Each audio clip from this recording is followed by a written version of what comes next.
Hello, Mr. Thomas School Board. This is my dog Max. As you can tell, he's a very good dog. Very well trained. Alright, Max. Now, first we're going to do the release command with him. Alright, Max. Stay. Release.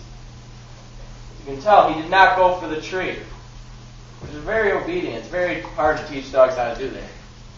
Max?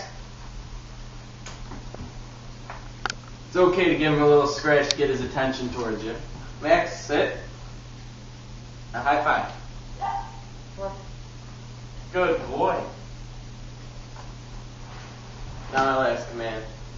Max, now lay down. Good boy. Good boy. He's a very fun, playable dog. That's my dog, Max.